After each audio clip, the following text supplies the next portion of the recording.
I was born to preach the gospel. I was born to preach the gospel. I was born to preach the gospel. And I sure do love my job. Yeah. I was born to preach the gospel. I was born to preach the gospel. I'm born to preach the gospel. And I sure do love my job. Yeah. Yes, I really love my job. I'm a disciple that makes disciples that makes disciples. Oh, I'm a disciple that makes disciples that makes disciples. I'm a disciple that makes disciples that makes disciples. Yes, I'm a disciple that makes disciples that makes disciples. I'm a disciple that makes disciples that makes disciples. I'm a disciple that makes disciples that makes disciples. Get firmly rooted. So let's get firmly rooted. Let's get firmly rooted. So let's get firmly rooted. Oh, I'm a disciple that makes disciples that makes disciples. I'm a disciple that makes disciples that makes disciples. I'm a disciple that makes disciples that makes disciples. Let's get firmly rooted. Firmly rooted. Let's get firmly rooted.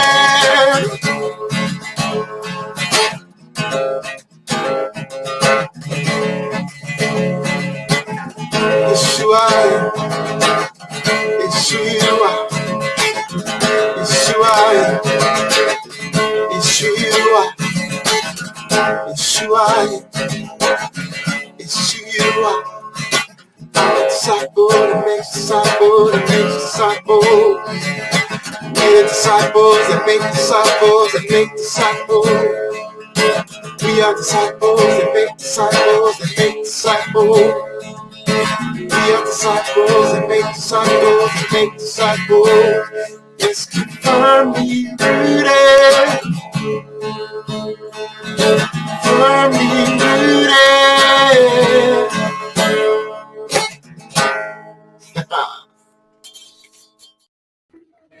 Good morning, Firmly Rooted family. Pastor Tom, Firmly Rooted Ministries. Time to strengthen our roots.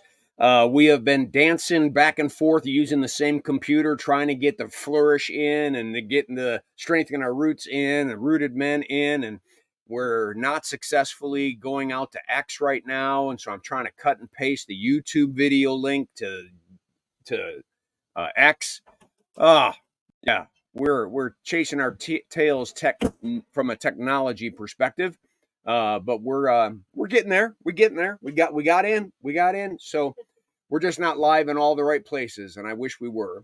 We were doing so well on X, and all of a sudden now that has become a problem.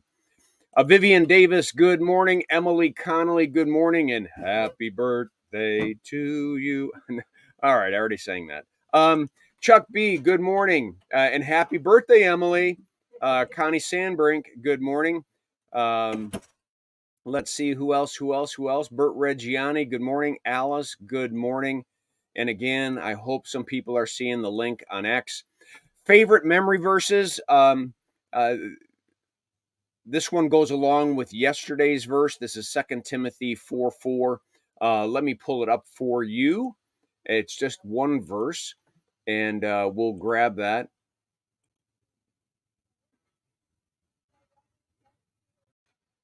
Yesterday was they refuse to love the truth and so be saved.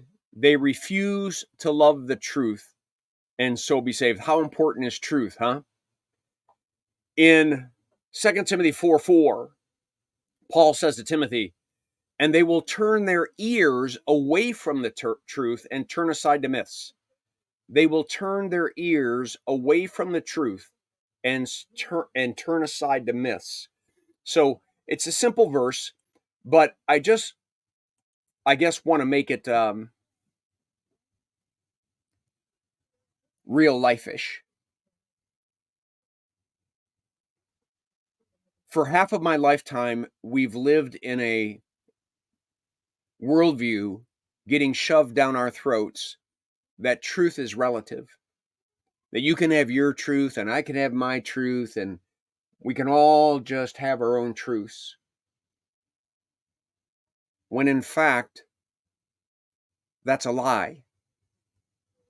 Because if everybody had the absolute freedom to be and do whatever they wanted, all of a sudden those freedoms would infringe upon somebody else's freedoms, and before you know it, we would have chaos.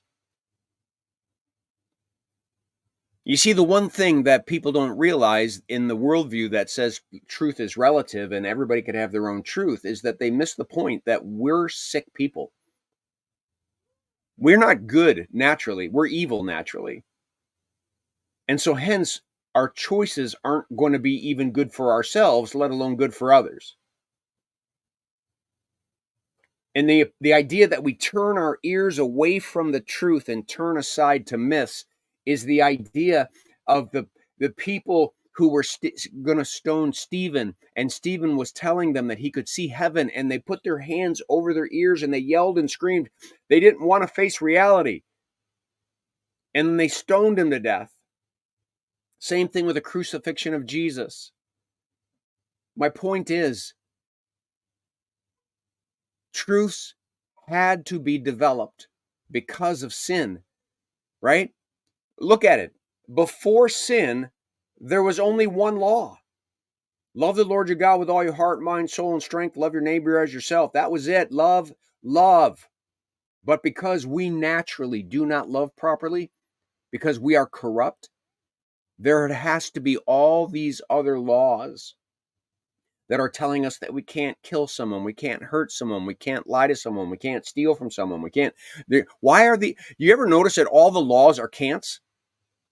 All the laws out there are restricting our freedom. And then you want to say that everybody can do whatever they want, they can have their own truth? It just doesn't make any sense. It'll never work. And so now we have a society that's completely twisted up. We have an American society that doesn't know which way is up or down, left or right, north or south. We don't know if we can say words or not say words. We're changing the definition of words. We are literally driving a wedge in the minds of our young people, confusing them, making them hopelessly lost. We have got to get back to truth. That there are absolute truths. One, that you're created in the image of God. 2, that you are worthy of love. 3, that you're worthy of compassion and care and understanding. And so am I. There was a day when we respected fellow human beings. Today, we have a right to disrespect if we disagree on a subject. Just name it. Just look at the last 10 years. Pick a subject, political subject, a health-based subject, an educational-based subject, a sexuality subject. All we've done is divide and subdivide and subdivide and subdivided until we've driven ourselves crazy. We have got to get back to some things, or else we're going to lose our grip. We're going to raise a generation that just doesn't even know what to do or what to say. And that's when a dictator will come in and tell you exactly what you're going to say, exactly what you're going to do. It's happened in history. We have got to learn. But from a Christian perspective, we've got to speak the truth in love so that someone doesn't put their hands over their ears. We need to speak the truth in love so that it attracts people and not repels them. We've got to introduce them to a God who created them uniquely special, made them in the image of his very nature, and that he wants them to hear a message of redemption, salvation, that God has solved the problem of man's destiny, and he's righted the ship. He's brought back the garden again in a new kingdom that we all belong to. So just leave it at that and realize that Satan will try to deaf people's ears, and sometimes we'll deafen those ears because of our approach. Just remember, our approach is always love. Whatever you do today, if someone were to say, why did you do that? Why did you say that? Why are you acting that way? Because Christ loves me. If that's not the answer, then you've made the wrong decision and you're performing the wrong actions.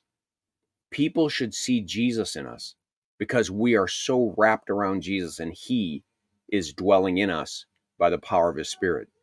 All right, I'm going to leave it at that. I hope that this devotion was a blessing to you. We're going to be back at 9 o'clock for prayer. Blessings on your day. Make it a firmly rooted day, and may someone see Jesus in us today. Peace.